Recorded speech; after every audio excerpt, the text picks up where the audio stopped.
TV నేను మీ సీమ. మనకైతే స్వాతంత్ర దినోత్సవం వచ్చి 80 ఏళ్ళు అవుతున్న సందర్భంగా మన దేశంలో ఏం మారాలి, ఇంకా ఏం రావాలి అనే దానిపై అయితే కొంతమందితో మనం వాళ్ళ మాటల్లో అయితే వాళ్ళ అభిప్రాయాన్ని అయితే అడిగి తెలుసుకుంటున్నాము. ఒకసారి మనతో ఒక మేడం అయితే ఉన్నారా, మేడంని అడిగి తెలుసుకుందాం. మేడం చెప్పండి మేడం, మనకి స్వాతంత్ర్యం వచ్చి ఇప్పుడు 80 ఏళ్ళు అవుతుంది. ఈ 80 ఏళ్లలో ఏం మారాలి, ఇంకా మనకి ఏమి రావాలి, దేశం ఎలా ఉంటే బాగుంటుంది అనేది మీ మాటలో చెప్పండి. మీ పేరు, మీరు ఏం చేస్తూ ఉంటారు? అందరికీ శుభ మధ్యాహ్నం. నా పేరు రమణి. నేను Sri Aditya English medium high స్కూల్లో తెలుగు ఫ్యాకల్టీగా పనిచేస్తున్నాను.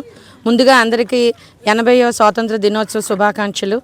అయితే మనకి బ్రిటిష్ వారి స్వతంత్రం అనేటువంటిది 1947 ఆగస్టు 14 అర్ధరాత్రి మనకి స్వతంత్రం అనేటువంటిది ఇచ్చారు. వాళ్ళు ఎందుకు ఇచ్చారా అప్పట్లో అంటే, మనకి అర్ధరాత్రి స్వతంత్రం అంటే వీళ్ళు చీకటి ప్రపంచంలో ఏం ప్రభుత్వం ఏర్పాటు చేస్తారు అనే ఉద్దేశంతో మనకి వాళ్ళు ఇచ్చి ఉండొచ్చు.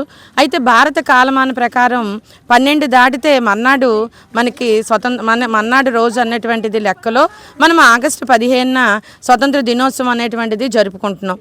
అయితే ఎన్నో రంగాల్లో అభివృద్ధి చెందాము, ఎన్నో సాంకేతికంగా కూడా అభివృద్ధి చెందాము.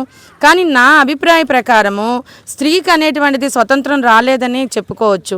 ఎందుకంటే మన గాంధీ మహాత్ముడు అర్ధరాత్రి ఆడపిల్లలు నడిచినా కూడా స్వతంత్రం వచ్చినట్టుగా అన్నారు. కానీ నాకు ఎక్కడా కనిపించట్లేదు. ఎక్కడ చూసినా నిర్భయ కేసులే కనిపిస్తున్నాయి.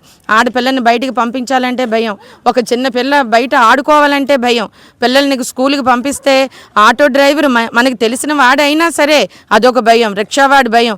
ఈ భయాల మధ్యనే బతుకుతున్నాం. నాకైతే స్వతంత్రం ఎక్కడ వచ్చింది? ఇంకా నాకు అనిపిస్తుంది బ్రిటిష్ వారి పాలనలోనే ఉన్నట్టుగా అయితే ఆడవాళ్ళకి స్వతంత్రం అనేటువంటి స్వతంత్రం స్వేచ్ఛ లేకపోయినా వాళ్ళ యొక్క శీలానికి భద్రత అనేటువంటిది ఉంటుందేమో అని నేను ఈ పేపర్లో జరుగుతున్న అరాచకాలు, టీవీలో చూస్తున్నటువంటివన్నీ చూస్తుంటే, సంఘటనలు చూస్తుంటే నా మటుకు నాకు అనిపిస్తుంది. అటువంటిది పిల్లలకి ఆడపిల్లలకి భద్రత అనేటువంటిది కల్పించిన రోజు భారతదేశానికి స్వతంత్రము, నిజమైన స్వతంత్రము వచ్చినట్టుగా అని నా యొక్క అభిప్రాయాన్ని తెలియచేస్తున్నాను. ఇది నా యొక్క అభిప్రాయం. ఎందుకంటే ప్రతి తల్లిదండ్రులు అమ్మాయిని కన్న తర్వాత వాళ్ళు చాలా భయపడుతున్నారు. ఒక రకంగా మెడికల్ చదివించాలనుకోండి, మెడికల్లో బాధ, ఎక్కడ చూసినా బాధ, ఆడపిల్లలకి బాధ అనేటువంటిది కనిపిస్తుంది. ఇటువంటివి లేకుండా చర్యలు తీసుకుంటే నిజమైనటువంటి స్వతంత్రం వచ్చిందేమో అని నేను అభిప్రాయపడతాను. ధన్యవాదాలు. భారతదేశానికి స్వాతంత్రం వచ్చి సుమారుగా 78 ఏళ్ళు గడిచింది. అయినప్పటికీ ఇంకా మార్పు చాలా రావాల్సి ఉందండి. ఇంకా పేదవాడిగానే మిగిలాడు, డబ్బున్నవాడే మిగిలాడు తప్ప సమానత్వం అనేది ఏర్పడలేదు. ఆర్థిక సమానత్వం అనేది ఎక్కడా లేదు. ఈ విషయంలో ప్రభుత్వాలే ముఖ్యంగా ఏంటంటే, ప్రతి నియోజకవర్గంలో అంటే ఆర్థికంగా సమానత్వం కావాలంటే దేశవ్యాప్తంగా ప్రతి నియోజకవర్గంలో ఎమ్మెల్యే నియోజకవర్గానికి ఒక ఇండస్ట్రీ, స్మాల్ స్కేల్ ఇండస్ట్రీ తీసుకొస్తే ఒక 500 నుంచి 1000 మంది వరకు ఒక ఇండస్ట్రీని కానీ ఏర్పాటు చేయగలిగినట్లయితే ఆ నియోజకవర్గంలో ప్రతి ఒక్కరికి కూడా ఈ ఉపాధి అవకాశాలు కలిగి వాళ్ళ తాలూకు ఆర్థిక వ్యవస్థ బలపడి, కుటుంబం బలపడి దేశం కూడా ఆర్థికంగా బలపడే అవకాశం ఉంటుంది.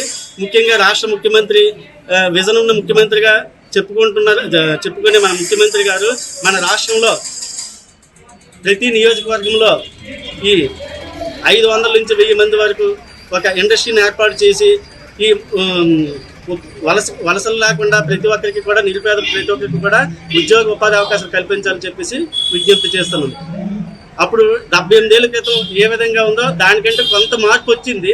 ఇంకా మార్పు రావాలంటే మాత్రం ప్రభుత్వాలే చొరవ తీసుకొని ఈ ఆర్థిక సమానత్వం, మత సమానత్వం, కుల సమానత్వం, కుల మత విధానాలు లేకుండా సమానంగా ఏర్పాటు చేసేలా ప్రభుత్వాలు చొరవ తీసుకోవాలని కోరుతున్నామండి. ప్రజెంట్ 1947లో మనకి ఇండిపెండెన్స్ అనేది దొరికింది. దానికి చాలా చాలా హ్యాపీగా ఉంది. ఎంతోమంది ఫ్రీడమ్ ఫైటర్స్, గాంధీజీ కావచ్చు, ఎంతో ఆయన ఒక్కరే అని కాదు, చాలామంది ఫైట్ చేశారు. కానీ వాళ్ళు ఫైట్ చేసినప్పుడు మనకి ఇండిపెండెన్స్ డే వచ్చింది అంటే దానికి అర్థం యూనిటీ. ఇప్పుడు ముస్లింలు లేరు, హిందువులు లేరు, క్రిస్టియన్లు లేరు, సిక్కులు లేరు, అందరూ ఒకటైతేనే భారతదేశం కలుస్తుంది. ఎవడో వచ్చి భారతదేశం నా భూమి అంటే గాంధీజీ ఏం చేశారు? ముస్లింలది భారతదేశం, హిందువులది భారతదేశం, సిక్కులది, ప్రతి ఒక్క భారతదేశంలో రక్తం పుట్టుకొని పెంచిన వ్యక్తులందరిది భారతదేశం. నువ్వెవరు వచ్చి మమ్మల్ని అడుగుతావు అని బ్రిటిష్ వాళ్ళని ప్రశ్నించారు. అలాంటి ప్రస్తుతం మనం చూస్తున్నట్టుగా అయితే అది లేదు. ఎందుకంటే హిందువులు గొడవల, ముస్లింలు గొడవల, సిక్కింలు, పంజాబ్లు, పాకిస్తాన్లు, వీళ్ళు వాళ్ళు అని గొడవలే పడుతున్నారు. ఏ రోజు ఏ బాంబేసి లేపేస్తారో కూడా తెలియదు. అలాంటి దేశంలో మనం బతకాలంటే ఒక్కటే కావాలి, సొసైటీ అనేది ఈక్వల్గా పనిచేయాలి. ఈక్వల్గా పనిచేసిన రోజే భారతదేశం ఒకటవుతుంది. భారతదేశంలో ఎన్ని జిల్లాలు ఉన్నాయి, ఎన్ని రాష్ట్రాలు ఉన్నాయి ముఖ్యం కాదు.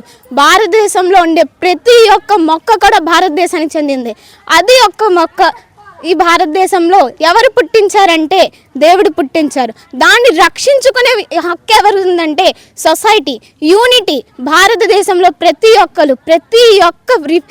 ప్రతి ఒక్క మంచి సొసైటీలో ఒక్కరిగా నిలిస్తేనే నాకెందుకు పక్కింటోడికి జరిగింది, నాకెందుకు ఎదురింటోడికి జరిగింది అంటే ఉపయోగం లేదు. సో నాకు తెలిపింది ఏంటంటే అక్కలు కానీ అన్నయ్యలు కానీ ఈ మధ్యన అమ్మాయిలకు కూడా చంపేస్తున్నారు. అమ్మాయిల్ని భారతదేశంలో భూమాతతో పోల్చారు. అంటే భారతమాత అంటే భారతదేశంని అమ్మతో పోల్చారు. అలాంటి అమ్మల్ని ఈరోజు కాలంలో నేటి స్త్రీలకు రక్షణే లేదు. మరి గవర్నమెంట్ ఏం చేస్తుందో నాకు తెలియట్లేదు. వాళ్ళు కూడా వాళ్ళ ఒపీనియన్స్ని తీస్తున్నారు. కానీ సొసైటీ ఎప్పుడైతే యూనిటీ అవుతాదో భారతదేశంలో ప్రతి మనిషి మమ్మల్ని ఏమి చేయలేడు. అదే నా opinion. Thank you very much. చూసారు కదా ఎంత బాగా చెప్పిందో. అంటే నేటి యువతే రేపటి పౌరులు అనడానికి ఒక నిదర్శనం అన్నమాట. తిన చెప్పేది చాలా చక్కగా చెప్పింది. జాతి లేదు, కులము లేదు, మతం లేదు, మనందరం భారతీయులం అందరము కూడా ఒక యూనిటీగా ఉంటే అప్పుడే మనకి స్వతంత్రం వస్తుంది అని చాలా చక్కగా తన మాటల్లో అయితే చెప్పింది. నిజంగా హ్యాండ్స్ ఆఫ్ టు యూరా, చాలా బాగా చెప్పావు. చూసారు కదా ఇక్కడ అయితే ఆడియో పోల్ అయితే నిజంగా స్వాతంత్ర దినోత్సవం గురించి చాలా చక్కగా చెప్పారు. అంటే వాళ్ళ ఒపీనియన్స్ చాలా చక్కగా వివరిస్తున్నారు. అంటే స్వతంత్రం వచ్చి 80 ఏళ్ళు అవుతున్న సందర్భంగా ప్రతి ఒక్కరి మాటల్లో కూడా వాళ్ళ భావాలు ఎలా ఉన్నాయి, వాళ్ళ ఒపీనియన్ ఏంటి అనేది తెలుసుకోవడానికి చేసిన చిరు ప్రయత్నం అని అయితే చెప్పొచ్చు. కెమెరా పర్సన్ ప్రసాద్తో సీమా, సుమన్ టీవీ, విజయనగరం.